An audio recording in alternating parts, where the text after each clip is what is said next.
Hello, I'm Margot Politis. Welcome to Study English, IELTS preparation. Today we're going to look at ways of connecting ideas.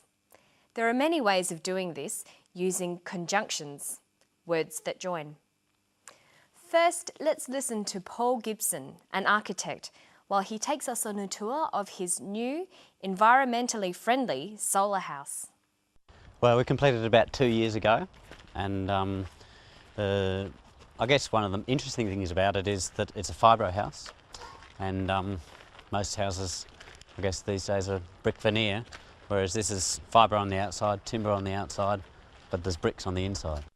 Well, I guess the very high windows along the north side, going down to the lower ceiling height on the south, basically allows you to get a lot of sun in through these windows in winter, and the louvers which go out actually go to a point where the sun can be shaded completely in summer, but they can be opened to let the sun right back into the house through winter.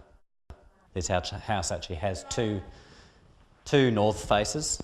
There's the north face of all the living rooms, 3 actually, and then the master bedroom has a north face and the other bedrooms also have a north face. So it's trying to maximise what we call the aperture of the house, which is how much sun you actually get into in winter. Okay, now we've listened to Paul, let's look at the way he connected his ideas. Good communication, especially in an academic setting, is all about expressing and connecting both simple and complex ideas. There are many ways to do this. Simple sentences express a single, simple idea. The most simple sentence consists of just a subject and a verb. The door opens. The woman enters. The easiest way of connecting ideas is using coordination. That's taking 2 simple sentences and linking them with a conjunction or a joining word. The most common conjunctions are and but. Other common ones are yet, or, for, and so. We use the most simple conjunctions in place of a full stop. The door opens. The woman enters. The door opens and the woman enters. The door opens. The woman doesn't enter. The door opens, but the woman doesn't enter. Listen to an example here. Well, we completed it about 2 years ago, and I guess one of the interesting things about it is that it's a fibro house, and most houses, I guess these days, are brick veneer. It's a fibro house and most houses are brick veneer. It is a fibro house. Most houses are brick veneer. These are 2 simple sentences. They can be linked together to form a longer sentence called a compound sentence. It is a fibro house and most houses are brick veneer. Compound sentences have 2 independent clauses, 2 clauses that can be separate sentences. Here's another one. Ceiling height on the south basically allows you to get a lot of sun in through these windows in winter, and the louvers which go out actually go to a point where the sun can be shaded completely in summer, but they can be opened to let the sun right back into the house through winter. He's talking about the louvers. He joins together 2 sentences. The louvers go to a point where the sun can be shaded completely in summer. They can be opened to let the sun back in through winter. He joins these sentences together using but. Notice we use a comma as well. The louvers go to a point where the sun can be shaded completely in summer, comma, but they can be opened to let the sun back in through winter. The conjunctions and but can also be used to join words and phrases in lists. We separate words with commas and then use a final and. The house is made of fibro. The house is made of fibro and timber. The house is made of fibro, timber and bricks. Listen to this example. Most houses, I guess these days, are brick veneer, whereas this is fibre on the outside, timber on the outside, but there's bricks on the inside. He forms one compound sentence from simple sentences. The house is fibro on the outside.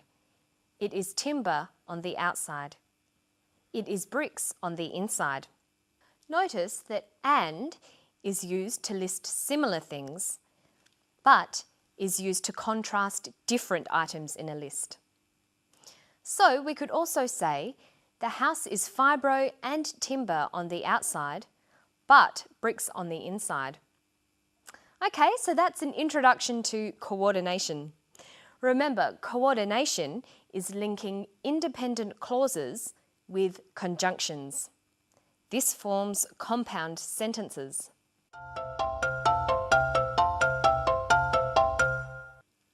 Another way to join ideas is using subordination. Subordination is linking an independent clause with a dependent clause to make a complex sentence. Dependent clauses are clauses that cannot exist separately in separate sentences. They need or depend on each other. We can form complex sentences in two ways. We can use relative pronouns, who, whose, which, where, or we can use conjunctions like because or whereas. When writing or speaking, it's important for you to practice using a variety of sentences. You'll need to use simple, compound and complex sentences. Here's another example. Trying to maximise what we call the aperture of the house, which is how much sun you actually get into in winter. He uses an independent and a dependent clause here. Look at these two sentences. They are trying to maximise the aperture of the house. The aperture of the house is how much sun you get. He joins these two sentences together with a relative pronoun. They are trying to maximise the aperture of the house, comma, which is how much sun you get. Now let's practice that. Join these simple sentences to make compound sentences using coordination. Here, try to use and but. The master bedroom has a north face. The other bedrooms have a north face. The master bedroom and the other bedrooms have a north face. And here's another one. The house is warm in winter. The house is cool in summer. The house is warm in winter, comma, but it's cool in summer. Now let's practice subordination. That's making two sentences into one complex sentence. Try using whereas. The house is warm in winter. Most houses are cold in winter. This can become, the house is warm in winter, comma, whereas most houses are cold in winter. And here's another one. Here, try to link the sentences using which. The house is made of fibro. Fibro is a cheap building material. The house is made of fibro, which is a cheap building material.